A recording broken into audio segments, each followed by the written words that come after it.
I'm thinking it's time to grow. We are in the trenches. Sir. Yes, sir. Just a quick question. When you say fight, do you mean hide in a fridge? Oh, no. Jenkins has been shot. Well, that's fine, Jenkins. We can sort that out. Has anybody got a hairdryer? If you blow a hairdryer on the wound, it will cure it. War. What is it good for? Lots and lots of money. Nothing. I mean, nothing. Absolutely nothing. Listen, boys, I know this is quite ironic, but I would quite like to leave. Over the top? Yes, I know I am.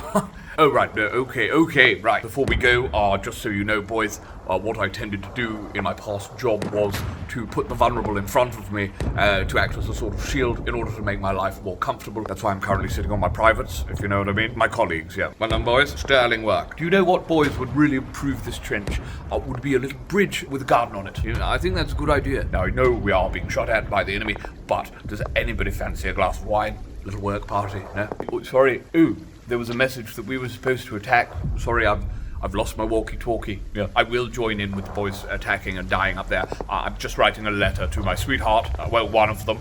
Yeah, writing a letter. Yes, no, I can't do email because, according to Nadine, she doesn't know what the internet is. I think this war actually might be nature's way of dealing with young people. You want us to lie down so we avoid all the bullets. Yes, no, very good. No, I'm great at lying. I did it to an entire country. Prime Minister, welcome. Now don't look at the camera, just look... Oh, Jesus Christ. Never mind, are you a betting man? No. Isn't a hedge fund basically gambling? I mean, yes. What do you think's like a normal amount for a bet between friends? About 35k. I bet that you could pay doctors more. I'm not interested in that. I bet you £1,000 that you're so out of touch you get basic idioms wrong. Done. Is it hard being Prime Minister? Well, look, you obviously have to have thick, tough skin to do this. I think you owe me £1,000. I know what people want. And what we want is you to tell us about music. Who's your favourite modern band? Desperate Straits. Favourite UK-based band? U2. 0 for 2. Can you sing The Room Where It Happened from Hamilton? Building with all the things that happened in all the rooms. Any Kate Bush? I spent a lot of time on the hill. Do you have a message for people who are living in poverty?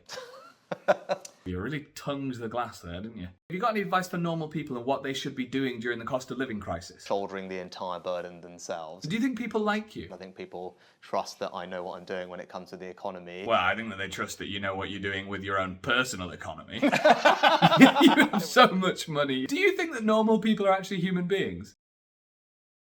Yes. So the Rwanda plan's not working. Whose fault do you think that is? Keir Starmer and the Labour Party. Why don't you just stop it? I want to get the people on the plane. Well, you did call them people there, so that's progress. What's the most surprising thing being Prime Minister when you're making all these huge decisions that affect people's lives? You sleep well at night. And finally, general election? The choice of that election is what matters. And the choice, I think, is becoming increasingly clear. Me too, buddy. Me f***ing too. What is puzzling me Is it Sudoku? Because they are hard. is how you can be even talking about tax cuts Well, how can you be asking me about cuts when you've got a hole in your jumper? when a central pledge is getting debt down Pledge is a cleaning product. and debt is going up. You say up, have you considered that it might actually be going down? No, it's And when higher it's- in 5 years than now. But 5 years from now is not now. Now is in fact now, and indeed the time at which I'm saying it's lower. It's lower in the 5th year relative to the 4th year, And there you go. Thanks for having me, Evan. so it goes down at the end of the projection. So you do admit that it's gone down. And we have actually never said what the down is relative to. And I know that sounds complicated because I use the word relative, but it makes a lot of sense to me. But in 5 years, Time. Sorry. I think it's higher at the end of the project. Yeah, 23.4, 89% of GDP. 28.9, it's 93% of GDP. Oh, I'm sorry, but when somebody says a lot of numbers like you just did, I sort of completely zone out. I'm also not really sure I know what GDP is. Debt goes up. Is it Great British pounds? It falls at the end of 5 years a little Yes. bit. Evan, I was given my numbers by my special advisors. I don't know what numbers you're looking at, but could we please use mine because they make me look a lot better, thank you. Debt is going up. It's higher. It's higher in 5 years than now. Are you confused because debt is usually a minus number, like a low one? These ones seem like high numbers, because that really confused me too. Public sector net debt, ex-Bank of England. Well, there you go. You've got to include the Bank of England, even though that's in practice not what we do, nor how we measure it. You've got to do it. If you include the Bank of England, the numbers change, and it feels way better. I'm amazed that you don't know that debt is rising. And then falling again. There's an example of BBC bias for you. Interesting conversation. We should probably both go and look at the books. I've never looked at a book, not going to start now. Really interesting point about whether debt is going up or going down on your watch. I'm not even wearing a watch. You call this journalism? Embarrassing. I'm off to GB News to be interviewed by my colleagues. Good day. Well, good evening. Okay, everybody, we are live. Now, let's make sure this camera angle remains on Rishi's back. We want to keep that mic pack in shot the entire time. The problem is if you get his face and his eyes in the shot, people are going to know that he's lying, so just stay on the back. Yeah, we're moving, it's nice, we're moving, we're staying on the back. That's great, because he might get stabbed in the back. We got to keep an eye on that back. Make sure we get those 2 empty seats in. Yeah, I think they were reviewers, but I'm not sure if they're going to make it. The briefing was for Rishi never to look in the camera. We want to keep him as far away from the lens as possible, and we want to just keep sweeping around the room for no reason. Who put the jug of water there? Because that's genius. People talking a lot about how there's sewage in the water. That's clean water. This is great stuff. Keep that water in shot. Because this has never happened before, this is unprecedented. We want to do it in a way that's unprecedented. People are going to be like, wow, I have never seen news footage covered like that. If we stay behind him this whole time, no one's going to make one of those horrible little fake interview videos that people seem to do nowadays. Yeah, the ones they copy from Rosie Holt. Okay, now, cut to a normal shot. There you go, cut away. Show them what we can do, show them we understand how to compose a shot, then disappear. Whoever kept his mic pack on show, you're promoted. This is going to make us seem like a serious news channel the way we've shot this. I think in this particular case, the production value is directly proportionate to the quality of the content. Cut to him from the front again, just for a second. And move away, let's get away from that.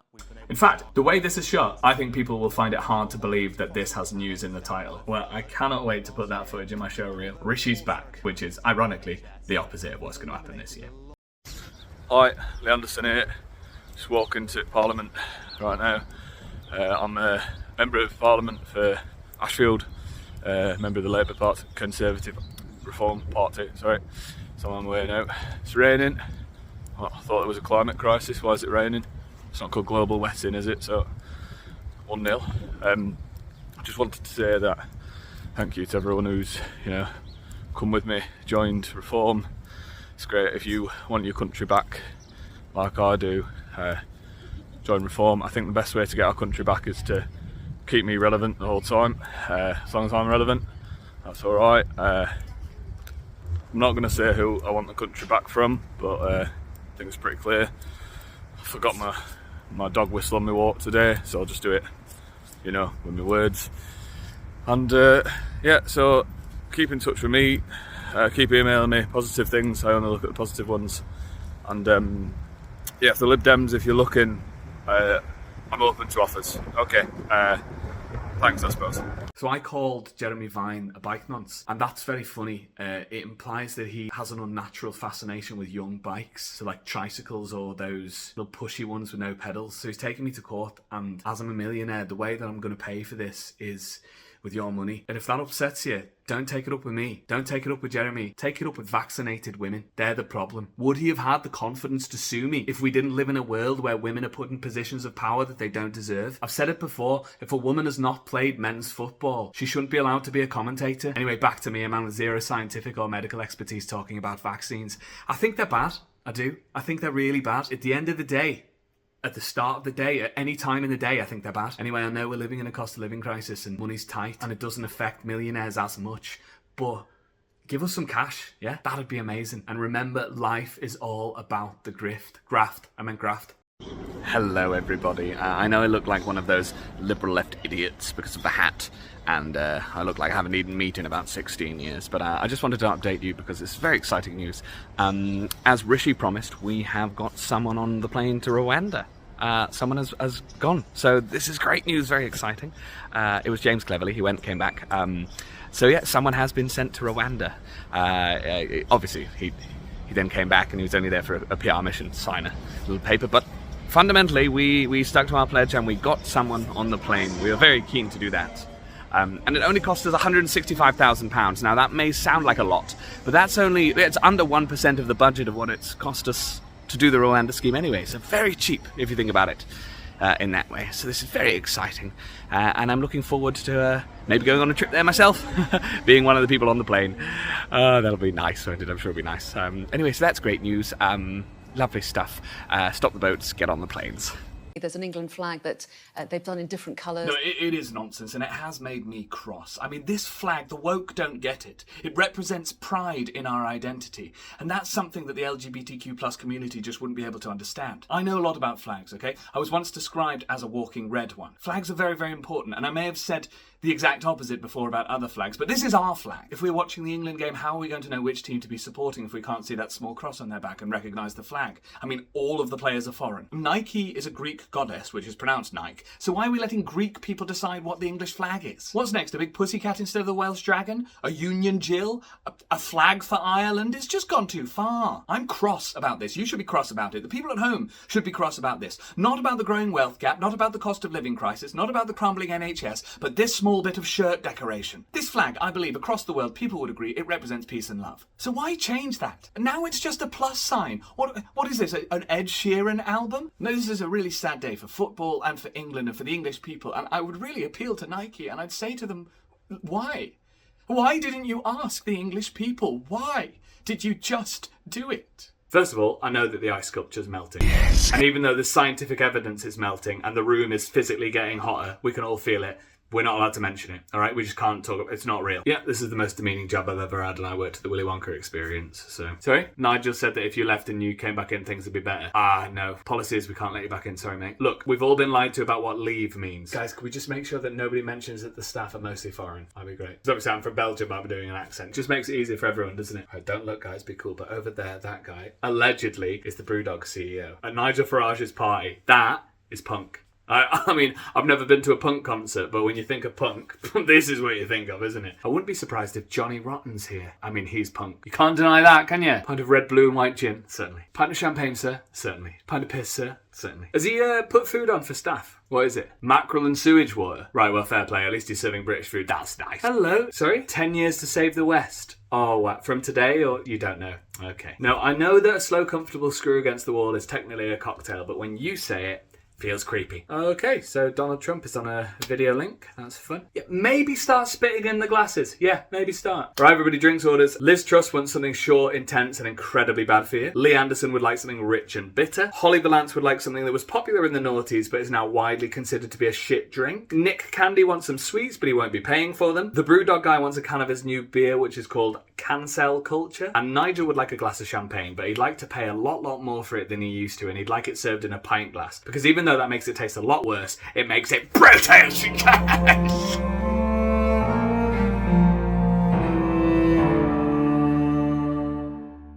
Thank you so much for coming to this incredibly secret meeting, everybody. As you all know, we're about to lock everybody in their homes, which is a fully orchestrated global plot and not a haphazard and panicked response to a health crisis. First thing we're going to do, change the weather, because we can do that. Most of you might be expecting us to make the weather horrible so people want to stay inside their homes, but we're going to actually flip the script, double bluff, and make it really, really lovely. That way, no one will suspect a thing. Because there are one or two washed-up ex-footballers who don't really understand data who started asking questions, so we need to keep them quiet. Joey and Matt, keep it down. They are both very clever and aren't missing the point at all. This is a really great start to our communist takeover, because you look at this cabinet, you think, commies! Hello, Comrade Rees-Mogg, looking well. Forcing everybody to stay in their homes is preparation for our greatest crime of all. 15-minute city. Which, as we all know, is not a planning approach to give people greater choice to access the things they need to live well. No, it's a sinister plot. Yes, it's all about control. We're going to control everybody by making them shop in certain places and watching them on CCTV or something. I'm not quite sure of the details. Hancock, Cummings, Johnson, Raab, Patel, Gove, Javid, Truss, Coffey. If you could all pretend to be rubbish at your jobs, that'd be really helpful. In fact, if we all could, we'll pretend that we're all incredibly incompetent when really we are running the entire flat earth. Also, obviously, we'll pop a load of shit in a vaccine. Why not? Why not? I don't really understand vaccine science, but pretty sure there's some weird stuff in there. Yes, I think it's probably going to be quite easy for us to conduct a large-scale international hoax. I mean, we are smart. It's not like we'd, I don't know, spend £370 million on sending nobody to Rwanda, elect a leader who'd destroy the economy in less than 44 days, watch pornography in Parliament, get surprised into making a bet with Piers Morgan live on TV, pump sewage directly into the ocean, or contribute to a 37% increase in food bank usage. No. We're the people who brought you hiding in a fridge and Lee Anderson as the deputy chair of the party. We're masterminds. Hi, I'll be your waiter for this evening. I am going to remain this low energy, and no, I will not be writing anything down. The beef tartare, the steak, and the surf and turf. Vegan? Why'd you order all that then? That's why I remember you ordering. How do you know that you didn't order that? Memory is fallible. Eyewitness testimony is no longer really considered evidence in court. I heard that on a podcast, so obviously we're cashless. Any allergies? Alright, so nuts, fish, and gluten. I'll probably pass that on. You should know that all of our food is prepared in an environment where we're all like... If you need to catch the eye of a waiter or anything, it's going to be really hard to differentiate. Are they working or are they just wearing corduroy? Are they a waiter? Are they a trendy customer? Are they a DJ? Are they all three? I am. So the menu's obviously on the QR code on the table. It's not really formatted correctly for mobile phones, so good luck with that. The specials are handwritten in chalk on a board over there. Yeah, the completely illegible ones, yeah. Listen, I'm sorry. I'm not writing anything down. Not my vibe, okay? You get what you get. It adds a sense of adventure to the meal. You don't know what's going on. Maybe I can't write. Maybe I only ever learned to doodle. Maybe I send those doodles back to the chef. He can't interpret them. Maybe he calls them shit hieroglyphics. Maybe the manager can't afford those little pads. Maybe he thinks it adds an element of sophistication. Maybe he thinks it's cool. Everything we do in this establishment screams that we think we're cool. Maybe I'm on a 0-hour contract in a cost of living crisis and I just don't have any incentive to work properly anymore. Maybe I hate you. Maybe pens don't exist. Maybe no one's ever written anything down. Maybe I'm writing a novel and I can't waste words on those little pads. Maybe you should write it down. I'm a waiter, not a writer. That's not true, I am a writer, obviously. You should come to my spoken word DJ cabaret set. It's bad. So I have been mistakenly sent an advanced copy of Liz Truss's book, 10 Years to Save the West. So I thought I would read you a couple of extracts so you can hear what it's like before you go and buy it. This is my story of being the only Conservative in the room and how I found myself in that room, which was not a simple process. I often get lost and can't find the exits or entrances to rooms. It's actually how I began the process of writing this book. I simply couldn't find a way out of my office. I've been in many, many rooms in my time. The Conservative Action Conference was held in a room, and it was filled with people like Steve Bannon, and still I was the only Conservative in that room. At Nigel Farage's 60th, I was the only Conservative in that room. At my recent birthday, I was the only person in the room because nobody came. And now here we are, together in the big room which I call the world, with just 10 years to save the West from wokeism, socialism, and the deep state. All these things are trying to get in the room in which I'm the only Conservative, and that can't be allowed to happen. I remember when I met the Queen just after I became Prime Minister. I looked around her luxurious room and once again found I was very much in it and very much also Conservative and therefore the only one of that in this room too. She gave me one piece of advice and then died, which was very sad, specifically for me. We need more Conservatives, more rooms and more being and in them. I am Liz Truss. West officially saved. 19 years later. The woke had not pained Lizzie for 19 years. All was well.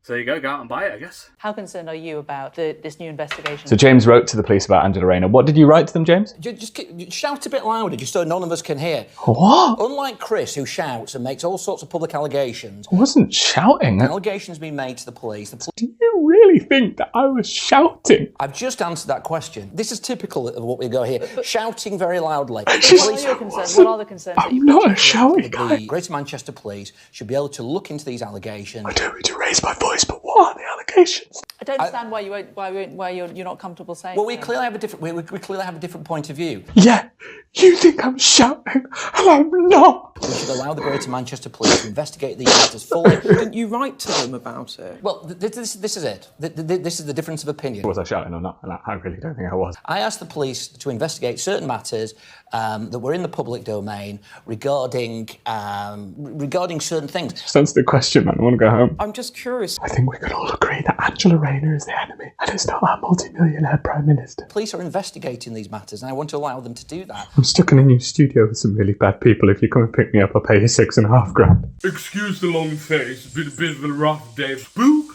No, we weren't spooked. The only thing I'm spooked by is Islamism and wokeness, yes, which this city is bloody full of, let me tell you. How come the other day a load of humans got together, ran through London, they all got given medals? Where's my medal? I've had to pay the ULEZ charge. Apparently I'm not compliant. Too much bloody horsepower. Well, we wanted to do this on St. George's Day, but the woke Met Police wouldn't even let a little fox cross the road, let alone a lovely horse. So we had to wait till today. Gallop, gallop, gallop. I actually think the only reason I was stopped by the woke Met Police is because I look a little bit like the George's Cross at the moment, you know, red and white. It's definitely not that me or that little fox are in any way dangerous. No, there are lots of no-go zones in London and a couple of no-go zones as well. I mean, when was the last time you saw a load of horses running free through London? I did get a lot of blood on me because I ran into a bus, and I was surprised because I didn't know buses could bleed. Makes sense that they're red though. Bloody communists, all electric and tofu powered. Ugh. I'm actually surprised that we didn't get stopped by Just Stop Oil or something. Can't even get a lovely little sugar lump these days because of sugar tax. We're just having a lovely day out, gallivanting. See what I did there? These allegations that we're the 5 horsemen of the apocalypse, it's ridiculous. Just because people can't afford housing and the wealth gap is growing and the planet's becoming uninhabitably hot, I don't understand why people think 5 blood-soaked horses running through the city is an omen.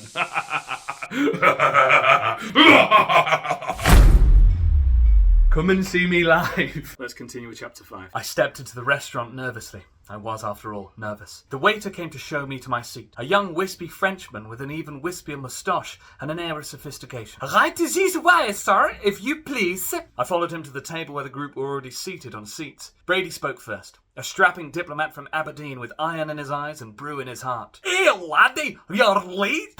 You can't be late to such an important meeting. The German ambassador agreed. Ja, we have been waiting for you for some time. I nodded and apologised apologetically. If you will allow me to explain. Why is he doing a voice for himself? Leave him alone. Probably just on the sauce from last night, said Newcastle-born Tina. This elicited a laugh from her Liverpudlian assistant, who added, that's probably awful, Tina.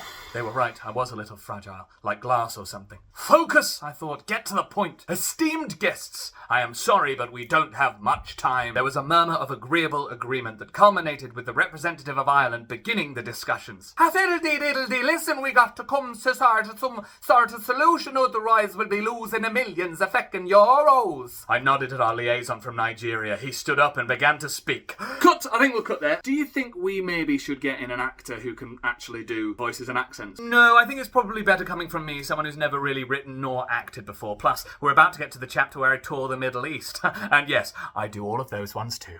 At some point this year, we will have to go to the polls and make a decision between the past and the future. Now, the past is full of stuff and the future is empty. Therefore, it has no data. And no data is what I've based this speech on. We have been in power for 14 years, but I don't think you can blame us for anything bad that's happened in that time, because we are talking about the future, which fundamentally is not the past. The only time we really want you to think about the past is when people on Twitter post those weird AI-generated images of an imagined England full of Morris dancers and poorly generated fingers with the caption, I want my country back. Well, do you know what? So do we. So do we. When did we used to have our country? The past. When do we want it back? The future. And do not see the past 14 years through the prism of Liz Truss. Try using some rose-tinted spectacles, or do what I do and close your eyes and imagine. In the past, Natalie Elphicke was good. In the future, she is bad. Coincidence? No idea. The past is where we made the Rwanda bill, which will change things in the future. If we send no one to Rwanda, it will have cost us only £370 million.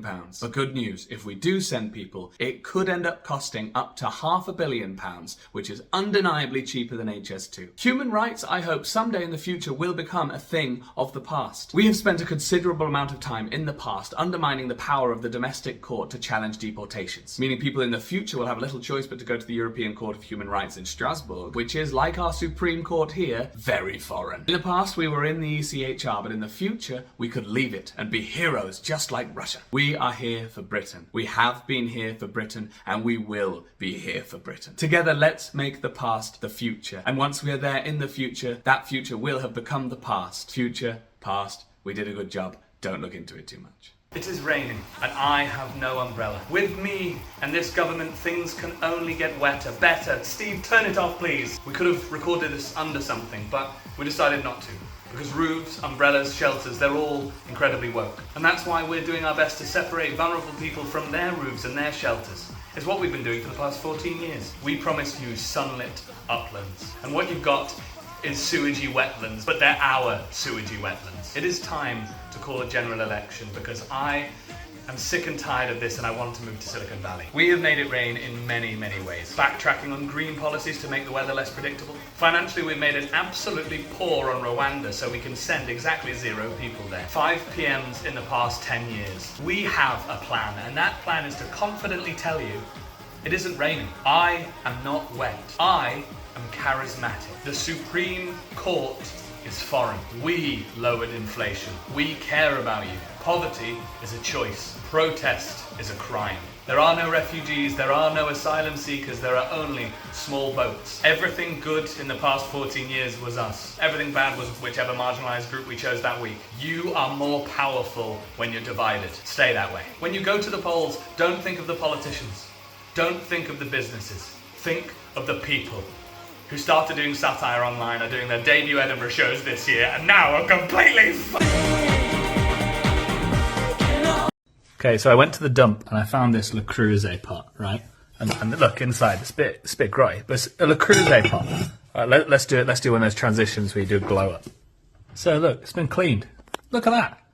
So the question remains, internet: am I a gross piece of garbage, or am I a complete genius? Let me know in the comments! I've created a monster, because nobody wants to vote Tory no more. There's turds all in our rivers. I won't change it, but here is what I'll give you. A bit of bigotry mixed with some large figures and dogmas that'll incite the right quicker than a fox who's a cock and intimidating. Not a shock that my flock are discriminating when I'm stoking the fires of resentnation. And I firmly deny that the climate's changing. Don't need facts, I got cash and disinformation. And I know that the cost of living's aggravating, and I blame every single thing on immigration. So it's me and Lee saying leave means leave to asylum seekers, foreigners and refugees. But 2 days after Brexit in 2016, I applied for a passport from Germany. So I'm posing for pics, pints and crisps. Forget that I'm rich, elitist and shit. Propaganda. It's all just performance to camera. And at the point of climax I shout, Rule Britannia! Now milkshakes mean publicity, so you can call me Nigel Khalees. So I manufacture controversy, cause I'm a parasite who needs to feed. I've done bad things, allegedly. Enoch Powell is my favourite celebrity. Don't care about the people or their poverty,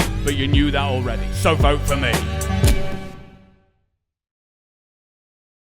Wrong guy, right time. Where are the Tories? They're behind you. No, this isn't a pantomime.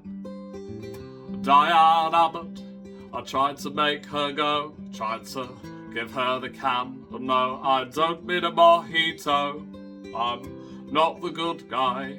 I don't know how this happened. I may not be Jeremy Clarkson, but I'm not Richard Hammond. I'm not Scar from the Lion King. I don't control the hyenas. I'm not Jeremy Corbyn. I don't have a small and stinky allotment. You never had a choice.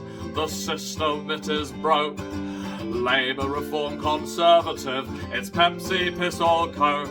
Oh, none of them will nourish you, none of them will improve your lives, but I guarantee categorically I'm not the other guy. I'm not them, they're not me, not them's exactly who I want to be. Oh, people say you should be yourself, but kids, here to be, not someone else. Nah, that's not me. Act like a waste man, that's not me. Sex any girl, nah, that's not me. Lips any girl, nah, that's not me. I'm not too far on either side. I'm like Goldilocks, not too hard or soft. I'm just centre right. And I've done basically what Goldilocks did. I've walked through what was essentially an open door, and the bears that used to run the place, they're leaving, and I've said I'm going to decorate the house in basically the same way that the bears did, and everybody's starting to worry. Wait a minute. Is Goldilocks part bear? Meet Mark, a man who has hope in his heart and joy in his soul because Mark doesn't give a shit about Glastonbury. He hasn't spent the entire weekend refreshing sea tickets. He hasn't been added to a single WhatsApp group about it. He hasn't pre-registered. He's not even really sure what that means. He did go to Leeds Fest once and thought it was absolutely fine. He can't relate to your pain. In fact, he finds it a little bit funny. He doesn't know the difference between kosher or general entry, and he doesn't understand why you arrive on a Thursday for a weekend event. If you go to the pub with him, he'll politely say, "Oh, I've never been to Glastonbury." It might sound like he's just stating a fact, but look into his smug little eyes. Mark knows what he's doing. Mark is being a cunt. Albeit a cunt who has £355 more than you do if you got tickets, which Mark, having no knowledge of it, sincerely doubts. He'll say annoying things about the damage to the land and how he actually likes proper camping, even though he's literally only done that once when he was 12. He'll say that he prefers to see bands in intimate venues, when in reality the last gig he went to was Franz Ferdinand in 2009. Mark is absolutely awful. The only person more awful than Mark is people who are buying Glastonbury tickets. Going to Glastonbury is not your personality, whereas Mark not going to Glastonbury absolutely is his personality. Spare a thought this Glastonbury for your boring friend who you never invited. He won't be thinking of you, he'll be smugly shaking his head at ticket prices and saying things like, "There's a lot of Class A drugs at Glastonbury, it's really problematic actually." He doesn't want to see pictures of your cool outfits. He thinks you look silly. He doesn't care about the banner you've made, but he will watch the Sunday headliner on TV and tweet that they're past their prime. Glastonbury. Whether you got tickets or you didn't, shut the fuck up about it. Hi, my name's Will. I'm an actor, and I was one of the actors who actually auditioned for this Nigel Farage stitch-up thing. So if you think it was staged, it absolutely was. It's that Occam's razor thing, isn't it, of the truth always being like the least likely option. I can show you the casting breakdown from Mandy.com, which is a great website that has all the actors on it. Me, all of them. And the audition process was like super secretive. I had to do like a vetting process, so they called me to vet me, and they were like, "You all right?" And I was like, yeah. And that was sort of it. I had to do like voices for the audition. I got to do this voice and then this one as well, which is my rough voice, which might sound exactly the same to you, but to like that's to the untrained ear, you know, that's actually very, very different. You can put it through AI and check if you want to. I actually only found out that I didn't get the job from seeing the video online, which was a bit tough. But fair play to the guy who did get the job. I thought he was very convincing, actually. Yeah, people say that like actors lie for a living, and that's not the case. Actually, acting is about telling the truth, and the truth is, actors are always acting. Like, if you see me filmed saying anything, I've definitely been hired and paid to do that thing, because that's the thing that people don't know about actors. We are like always employed, just always. That's why I'm in this cafe on a Friday afternoon. I'm Will, hello. Hello. I think there's a demographic that's been forgotten in the election and in the coverage, which is the online satirist. Yeah, of course. We don't know what we're going to do next. Of course. So do you guys have any So advice? deeply underrepresented. It's about time someone said that. It is. Christian, any advice? I think you're going to be fine, but you're going to have to switch. Switch ties. Yeah. Because I think even if what you expect is going to happen happens, there's going to be a lot to take the out. Okay. Yeah. Relax. Christian, who's your favourite satirist? Who have you seen recently? Oh, that's devastating. Not going to recover from that. You are now. My favourite satirist right now is you. Great presenter, bad actor. Thank you very much for coming in, guys. I love you both. Yay! Suitcase filled with wine. I like my wine like I like my constituents, preferably white. For those of you watching who don't want to show it, I'm currently in character as a Tory MP. I know the tie's wrong, but there's a whole opening to the show that provides very important context to why I'm now outside doing hate speech. Just know what I mean. Day in the life of an Edinburgh Fringe performer. I start the day nice and early at 11:45 with a healthy breakfast, followed by doom scrolling and comparing myself to other people. Oh, they're doing really well. They're not doing so well. Check my sales. Okay, they're fine. Probably stay here for another 6 hours and then I'll go do my show. I realise I'm dehydrated, so I pour myself a large glass of water, which I'll place on the side of a table and never actually drink. I do a little nervous poo, I pop my shoes on, and then I put on the most important thing that I own, my lanyard. Otherwise people might not know I'm a performer. I leave the house, I then immediately re-enter the house because I've forgotten to check the hob. I check the hob. I leave the house properly and complain about the weather. Sunnier than I expected. I hear some relaxing Scottish music. I spot a little encouraging sticker. I get very confused about where I am because I think I'm on ground level, and I look down and ground level appears to be below me. What? I walk past all the tourists who are touching Greyfriars Bobby, and I judge them because they don't even have lanyards, and then I realise that Greyfriars Bobby is lucky, so I touch him in the hope that it'll make the show go better. I do about 40 seconds of flying, and then I give up and go and have a flat white and a croissant. I get crumbs all over myself. I consider going back outside, but I see that it's somehow rainy and sunny, so I go for another nervous poo. I do about 15 seconds of flying, then I give up and go to the dressing room, steal a liquid death from Ali Woods, and then I go and do the show. What do you do for a living? Have another nervous poo to celebrate, steal some toilet water, and then head to the private members bar so people can see me there and I can see people there. I see the best show I've ever seen at the Fringe, the Keg Kickers, 5 stars, the Scotsman. I suddenly remember that glass of water, realise I need a drink, so I go for cocktails and shots with Will Duggan. The evening gets a little bit out of hand and I end the day with one final nervous poo.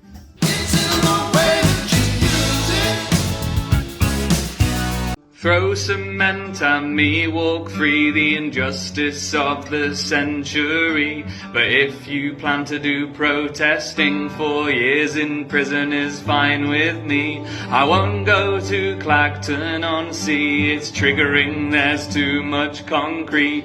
Where do they get it, does it grow on trees? My Graham, God, yeah, please clarify for me. 'Cause throwing things is worse than stirring up hay or spreading lies via Andrew Brute, or running off to the United States where you can watch Trump and Master being horrible. So on balance, you probably shouldn't throw things at politicians, but you also probably shouldn't use your influential position to stir up anti-migrant hatred, fueling the fire of racist riots, and not really care about your involvement in that because you're a little shit, and keep elevating yourself to make money pretending you're a voice of the people when you earn about 90 grand a month on top of your MP's salary. You're a concrete hypocrite. So you probably saw this video that Kemi Badenoch made, and I just can't stop thinking about it. That TV looks like a Toshiba Blackstripe from like the 80s, but she's watching a clip of David Tennant speaking in 2024. So those TVs tend to have an RF or RCA input, which are not compatible with modern stuff. So you have to get like an HDMI converter to go into you have to do a lot of stuff to get that YouTube clip onto that TV. And like the TV turns on as if that was just on. So she's got this clip on YouTube on her laptop, and then she's plugged it in through this very convoluted method to get it on the TV, turned the TV off, turned it on, and made sure she's filming it. Also, probably had to adjust the frame rate of the camera to properly film the old TV. So in this clip, David Tennant says that he wishes for Kemi to shut up. And then Kemi sort of responds as if she's answering the question from the TV. No, I will not shut up. Like, why are you talking to a TV? Why is the TV from the 1980s? Like, is she even in the same room? The wood is different in the room. At the end, she says... There's no bad in my name. Fair enough, because he pronounced her name incorrectly. But, like, we don't think that Kemi Badenoch is bad because her name has bad in it. This is the same reason I don't think David Tennant is made of 10 ants. I think she's bad because of the stuff she says and does. I just can't get over the story that's being told with this old TV. It's almost as if she doesn't really think things through critically. Why is it on Monday TV? Why are you watching it? Sure, maybe an intern downloaded that because it's Adobe stock footage. Maybe I'm reading a little bit too much into the video. I don't know. She also said she's not scared of Doctor Who. No, obviously not. A, you're not a kid. 2, A, it's fictional, isn't it? And it would be crazy to be scared of something that isn't based in reality or fact. Speaking of transphobia, why are you watching YouTube on a 1980s TV? I pray for America, and if I have your permission, ladies and gentlemen... Oh, you asked for consent? That's new. We'll end with the Lord's Prayer. Just do the version that you know. Our grifter, who art on rumble, damaged be thy brain. What hath thy done? Thy friends quite dumb. Well practiced in deception. Give us this day our daily bread. And by bread, I mean rage bait, engagement, farming, conspiracy theory nonsense. And forgive us our trespasses. Trespasses including but not limited to historical sexual abuse and wearing tighty-whities. As we forgive those, like Jordan, who clearly don't know the words to this prayer. And lead us not into salvation, but into following a liar who has weaponized spirituality and using long fancy words to try and remain an influential figure despite having nothing of value to offer the world. For lies are his kingdom, his power, and glory forever and ever. Amen. Oh, thank God you're back. I was watching the stuff. Just so you know, it has gone. Oh. It is a good question. Somebody took it. But you said you'd watch it. Yes, I know. That's how I know someone took it. You're supposed to be looking after it. Oh, no, you said watch it, not look after it. Oh my God, you fucking idiot. Whoa. I'm not the one who left a perfect stranger in charge of their phone, laptop, coffee, and baby. Baby? I don't have a baby. Where's Emily? Yeah, so you know you asked me to watch your baby. Emily! Oh, at least you didn't have to watch it happen. It was horrible. It nearly put me off, but... Hey, where's my flat white gone? I have watched the Reform Party political broadcast, so you don't have to. This is Labour the movie. It's mostly made with AI. They've used AI to add a question mark. A person couldn't have done that. This is Gordon Brown standing in front of some gold. Some of that gold is melting, along with some of the faces of the people in the background. That is a rose. The petal falling off it. Clearly not a rose petal. The grandparents not shivering. They're static images. The whole thing feels like they made it just so they didn't have to pay someone to come and film B-roll. Glasses. Glasses. This is obviously meant to be Mick Lynch, but clearly they've just written like powerful bald man, which is why this guy looks like Vin Diesel and Alan Shearer. Free gear Kia. Thieves Reeves was right there. Angela's got off pretty well there, hasn't she? What has she got in her hand? Oh, she's just got really long orange fingers. She's been eating a bag of Wotsits. It was advertised it was AI. First 58 seconds, AI. The last like 2 minutes and 10 seconds, just Nigel Farage talking. Also, people who don't understand storytelling doing storytelling. Like, he is watching this trailer. So he's in a cinema on his own watching the trailer. Why? We pull out and it was actually Nigel watching it. Nigel made it. You got to work harder than that. Just put a couple of extras in the seats. Well, that was entertaining, but hey, you know what? Well, that was entertaining, but hey, you know what? I mean, it sounds like you got AI to write that bit. It's just nothing. It's not like, oh, this is so bad it's funny. It's just substandard. And we're worried about what AI will do to movies. What will Nigel Farage do to them? Unethical, unimaginative, zero humanity. Hey, Nigel, reform of the AI of political parties, true or false? It's true. It's true. And it's true. It's all true. It's certainly true. You heard it here first. What's that? Like and subscribe. Hello, I'm just back from Narnia. What? Where I had a holiday. Narnia. Mr. Tumnus, Aslan, all those guys. The whole Narnia timeline spans like year 1 in Narnia to year 2555. The equivalent Earth time is the year 1900 to 1949. That means that on average, 1 year on Earth is equivalent to 52.14 years in Narnia. It's now the year 2024. Mr. Tumnus is fucking dead. When the children return to Narnia, Mr. Tumnus has been dead for 1,300 years. Add to that the 3,000 something years that has passed. I know Aslan's still kicking about because he's basically Jesus. You'd know that if you were actually a Christian. And as you know, airports are places full of Wi-Fi. You haven't just been to Narnia. You didn't come out of a wardrobe, did you? Oh, actually, well, I've read all the books and I know there are different ways of getting pulled into Narnia, like once they use a magic horn or some shit to yank them in there. I know that, because unlike Russell, I did a little bit of reading. Entrances to Narnia. A wardrobe, a railway station platform, framed picture, some magic rings, the wood between the worlds. Nowhere did C.S. Lewis mention a fucking airport. It's almost as if this guy makes videos without having done any reading or research beforehand. Hello, darkness, my old friend. So this tweet went viral making fun of British people for what we consider pizza. It's actually a really interesting cultural quirk. What we consider pizza is actually heavily reliant on context. It's actually a bit tricky for people who are not from the Great Britain, so I thought I'd explain a bit of it to you. So next time you come here, you won't embarrass yourself. So really anything with something on the bottom and another thing layered on top can sort of be considered pizza. Our most common pizza that you've probably heard of is beans on toast pizza. We tend to drop the pizza bit and shorten it. If you want to sound really British, you can use the slang name, which is biztos. For a pizza to be a pizza, it has to include either Marmite or Worcestershire sauce. Actually, to be honest, most things have to include that for it to be British cuisine. If it doesn't have that on or in it, it tends to be a foreign dish. So something layered, other things on top. Now, you might think that like a canapé at a dinner party could be considered a pizza. We wouldn't call that a pizza, we'd call it a pizzette. It's like a pizzette, but we pronounce it pizzette. And people think that comes from the Italian like pizzetti or pizzetta. But it actually comes from a place called Yorksmington, which was an old mining village. And they used to use large screws and very small screws, and the small screws were called pizzettes. So we call canapés pizzettes, which is, in a way, a pizza. What else? Pasta. If you have pasta on the bottom, sauce on the top, we would call that a pizza. But if the sauce is mixed in, we'd call that a Gramble thicket or a Mumar's fourth whip. If you are travelling around Great Britain or any of the UK, then you probably will come across sandwiches, but they won't be called sandwiches because we see a sandwich as two little pizzas kissing, which is why we refer to them as kissy nibblers. If you do come over and visit us in the great United Brit England, then I would recommend that you try our national dish. And that is a hot mince pizza served with a cup of tea. But call it what we call it, which is a meaty flatty and a hot wetty. I hope that really helps you all. God save the king. Yeah, of course I'll take a picture. On my phone or yours? Vertical or which way? Like this? Oh, a bit quirky. I'll do both. I'm doing some on portrait. Don't really know how to use an iPhone. Whoops. Reading your texts. I'm not. I saw this on TikTok actually. Now do a silly one. 3, 2, 1, jump. Oh, not me.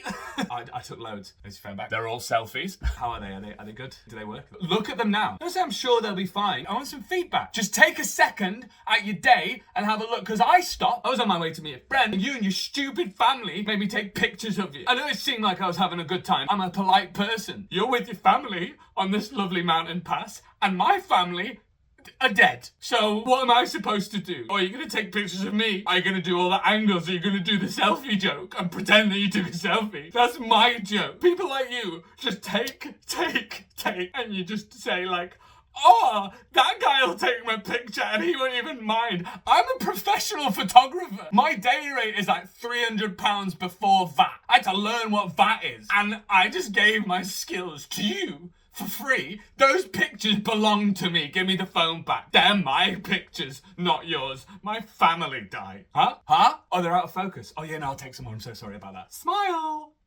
Hi Camilla, it's lovely to meet you. Yeah, no, big casual. The clothes budget goes mostly to Keir. So, we are here to interfere in your election. We obviously did a pretty good job last time we had one. So the most important question, what does your dad do and how often have you mentioned it? Okay, have you been to any Taylor Swift concerts? Definitely go to some of them. They're great and free. Whilst you're at it, why don't you get some corporate seats at some sporting events? One of those football games you guys have, yeah, football that is mostly played with your hands. So in the campaign, what we do a lot is mention working people, but we would never define who that was. Make a load of sort of vague promises and hope people will just assume that you'll do a good job and also forget those vague promises you made. Have you given any fictional characters passports? Because the last government gave Paddington one that just came through. That seems to be going down well. Maybe like give Bluey a work visa or something. Basically, the way I see it is to win an election, you sort of need to be running against a party who've been in power for like 14 years and done such a bad job that the public will literally vote for anyone. Like I reckon if Paddington ran, good chance. If there's a D-Day memorial, stay to the end. Did you have Sky TV TV growing up. How cold are your older people? Like, I'm colder. So we had Starmageddon. Maybe you could have We've Come a Long Way. Come along with me.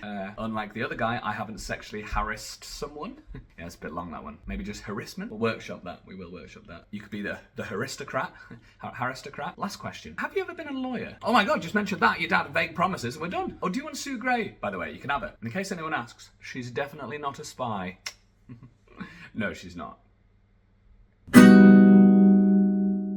These, oh, didn't even mean for you to notice them actually, sorry about that. Your shoes, yeah, no, I used to wear foot prisons as well. Yeah, I'm the barefoot runner. I don't go on about it, I'm the barefoot runner. It's like a natural runner, I'm a natural runner. It's just more honest this way, you know. It's like my feet are having a real conversation with the earth. And like a lot of my conversations, it's very one-sided. This is actually how our ancient ancestors used to run, barefoot, and in a unique blend of rubber and foam. It's actually much better for you to run barefoot. Also, these shoes make it much easier to climb up onto a high horse. Sorry, what's that sound you're saying? Injuries? I don't know what that means actually. Since getting a pair of these, I haven't even had a sniffle. I think it's actually impossible to get injured when you run barefoot. Honestly, these things work in all terrains. Except restaurant terrain. You will get kicked out of nice restaurants if you're going wearing these. But I don't want to eat there, do I? Because they probably frown on me using my cutlery with my feet. No business for you. I can run faster and further than most people.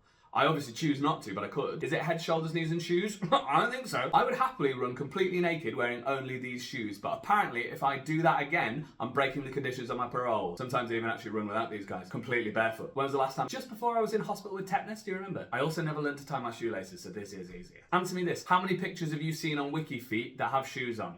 Not that I've ever been on WikiFeet. People often ask me, am I running away from something? Am I running towards something? Yeah, I'm running towards a group of people, often trying to get them to run with me because no one seems to want to. When it comes to running, with these shoes, I never get cold feet. Well, I mean, literally, I do get cold feet, but I always want to go for a run. Actually, do you know what? I'll never wear shoes again. I'm putting my foot down, very gently and avoiding a heel strike. Are dragons real? It's complicated. Are donkeys real? Is Shrek real? What is a predator? A dragon is a predator? Is Predator a predator? Or is it Alien? Is Russell Brand a predator? No, he's a Christian now. Is fire a predator? Well, that's complicated. Is water a predator? Maybe. I don't know. I do know. Or do I? Sometimes water could be dangerous. When it's a small wave, of course, that's fine. Surfboard hang 10 dude. But a tsunami? Gotta be a predator. The letter T in the word tsunami is hiding there, much like a predator would. So I ask you, can letters be predators? We know numbers can, right? Of course, because 7, 8, 9. But the question remains, does 7, 8 fire? It's complicated. Dragons, are they real? Dragons, as we know, have wings, and buffalo do not. And yet if I served you up a plate, is it dragon wings? No, buffalo wings. With ranch dip. How could you possibly fit a whole ranch in a dip? Ranches are large, dips are small. Maybe on the side you have blue cheese dressing. Well, blue cheese rarely wears clothes, so why is it dressing? It's complicated. Am I a dragon? Say you knew a man called Mr. Agon, and he studied for a PhD and he got it, and he became Dr. Agon. Is he a dragon? Letters-wise, yes. Fire-wise, maybe. It's complicated. Often they say rap artists spit raw fire, but can fire be raw? It's not an apple. Or is it? Sometimes when I talk, people say that I'm dragging on and on. Am I a dragon? It's complicated. Here's a guaranteed way of making money. Every day you walk past people, hundreds of Matrix drone people. What do they have in their pockets? Wallets, purses, phones, money. What is stopping you from taking that money for yourself and using it for your own personal growth? There's power in money. There's money in power. There are pockets of power. You have pockets. Fill those pockets with money and power. You've got hands. They've got wallets. Go get it. So this is the bathroom, toilet, sink, mirror, hot tap, cold tap. I'm a man, just so you know. I actually know quite a lot about bathrooms, just in case you didn't know. Just telling you where everything is. Ceiling, floor, you know, door. I did have a go at fixing myself, but I've never done any, what's it called? Work before. So what's your favourite type of water, my guy? I'm a San Pelly man myself. I'm actually 476th in line to the throne, so technically all my flushes are royal. Sorry? Oh, I forgot to, did I? Sorry about that. So is this going to be like £30 or like £3,000? I have no frame of reference. Can I get you tea, coffee, water? Bit of a busman's holiday offering a plumber water, really, isn't it? How long you been in the plumbery game? You ever drunk toilet water? Where does water come from, actually? Do I pour oil down the kitchen sink? When I said my dad's in oil, that's not cooking oil, right? No, amazing. Yeah, I've never heard of it, actually. actually, no. If I'm honest, this is the first time I'm actually hearing about this kitchen sink thing. Amazing. Why would you need one in there? I do know you're not supposed to put foreign objects down the toilet, so I do only put English stuff down there. Oh, it's over-flushing, is it? Right. Well, I always use the big button, not the small button, because my penis is so strong that I imagine that it needs all of that pressure. I am a man. I've had sex with ladies, yeah, in here once, actually. I think that's how I got a yeast infection. Okay, mate, I'm going to leave you to it. I'll be in the other room pretending to be busy when really I'm just listening out to see if you steal anything. Cool, see you later. Oh, cheers, Victor. Lovely, Gaz. Oh, that's nice, Josh. Oh, that's a great ending beat, yeah. What a normal thing we've all just done. And to think when we arrived, I was so nervous about pitching this. I was like, I know I want to do this video, and they're going to think you're weird. Are they going to want to do it? Is it a completely mental thing to suggest? How do you ask your mates on a lad's holiday, hey guys, can we do a shagging the side of the pool video? Will people be up for it? Do we even have the time between the sightseeing and the beach? We dedicated time together for me to film you all humping a wall and splashing the water out. And yes, we had to do several takes because naming no Gaz names, someone humped a bit too hard and hurt their winky, didn't they, Gaz? Oh no, look, it's easily done. Occupational hazard, that, isn't it? You all just took it in stride. Just a bunch of lads humping the side of the pool to splash the water out and show how good we are at sex, because let's be honest, therapy is just expensive. Now, who fancies going to a restaurant? Don't worry, if we pass a body of water on the way, we will be humping it. I'll bring the camera, you guys just make sure to pack your balls, butt, hips, ass and face. Alright guys, one more hump and then we can go. Oh no, again guys. So have a backup, have something to fall back on. So before I went to drama school, went to get a backup degree. I thought that was an applause, it was just someone moving a drink. I was like, thank you. I learned that in drama school, always walk towards what sounds like and,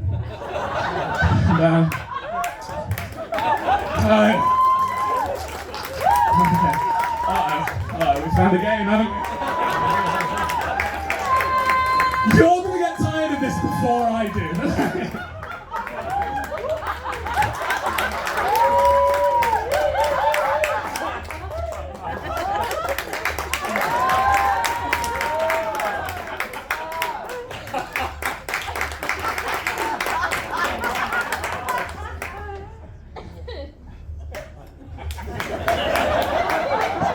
That felt a bit, I was the dom the whole time and I became the sub there. Did you see that? Just the power dynamic shifted, that was amazing. Well, I don't know what I was talking about. What the fuck was I talking about? Back up! Huh? The backup degree! Oh yeah, this is such a minor punchline. And now I've pushed so much tension in between it. Act like you can't afford the bread till they find out that you own the bakery. Remember that?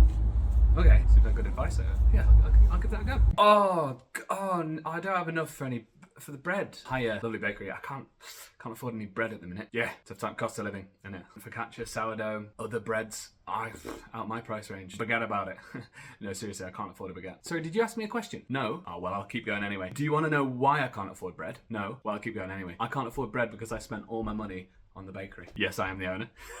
Thanks for your hard work, actually. Yeah, you're doing a great job. Thanks, guys. It's like business advice. It's like, act like you can't afford the bread until they find out that you own the bakery. Yeah, it makes complete sense. It does involve you having to own a bakery and maintain a sort of like distance level with your staff that's sort of not productive so that they won't recognise you. But it definitely works. I mean, when I said I couldn't afford the bread, you believed me. And when I said I own the bakery, oh, you're not sure if you believe me? Yeah, well, that's fair enough, because anyone can sort of just say they own a bakery. Yeah, well, I don't really know what it means as business advice, because how would that be helpful? That's weird. It's almost like business advice on Instagram isn't actually advice, and it's just there to drive traffic and engagement to the person who made it, and the person who made it doesn't care that I'm now wandering around from Greg's to Greg's pretending I'm Greg. Could I have a free sausage roll? Ah, fair enough. That's worth a try, wasn't it? That's my business advice. Always ask for a free sausage roll. No, I will leave. Yeah, sorry about that. I could try my luck in Pan Quotidian. Remember that.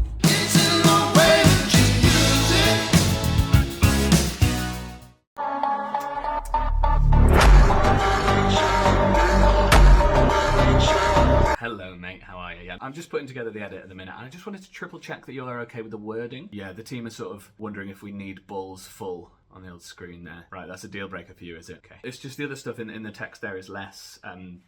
I'm going to use the word cummy. Empty stomach, yeah, fine. Mind clear, very good. Animalistic instincts and spiritualized power. Sort of meaningless and a bit toxic, but fine. They all seem within the same realm, and then it also says balls full. We just sort of think there might be a way of saying abstinence without referencing the volume content of your testes. No, it is clear that you think this is an important message because you tweeted it and then you sent it over to your social media team to then make a video of you behind the tweet. And in both of those instances, balls full is the phrase. What we've done with the tweet is plop it on the video, covering the fullness of your balls. They are quite obvious. Yeah. Right. Well, do you know what? You haven't convinced me, but you are paying me, so we'll just probably upload it as it is. It'll probably get loads more views than anything genuinely helpful. Lovely stuff. Give your balls my regards. While the Prime Minister has been hobnobbing in Brazil, businesses have been struggling to digest his budget. It is not only the ginger nut that is causing him problems. The proper way for this opposition to hold the government to account: biscuit puns. So, look at it. What do they make? Hobnobs. Wherever he's been recently. Brazil? Great. Hobnobbing in Brazil. That one's almost written itself.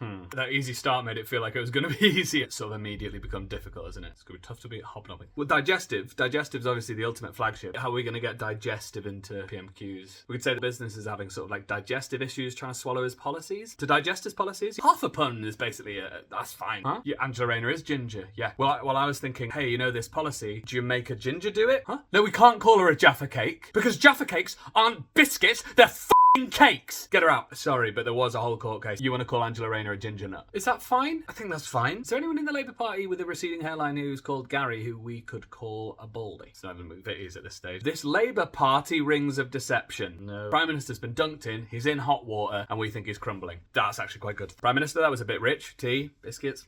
The Prime Minister has left pensioners out in the gold. No, it sounds too positive. We could say that he was very lucky and he's avoided quite a lot of scrutiny. He's a jammy dodger. No, I hate that too, actually. I've given myself the ick there. Send off the ones we've got and Kenny will do that and that'll be great. Well done, everybody. Great work. It's good to stand up for something, actually, because I really think that Keir Starmer is taking the piss. Biscuit! Oh, how did we miss that one? Oh, crumbs. Golf is like the main hobby of round A. Where my golf dad's at?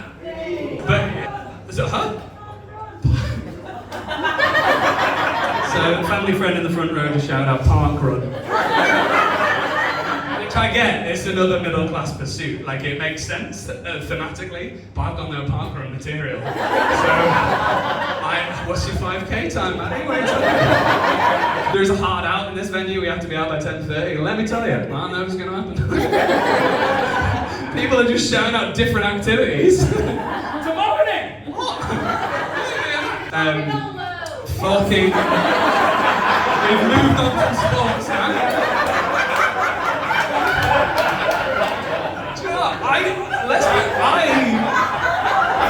I don't have to continue.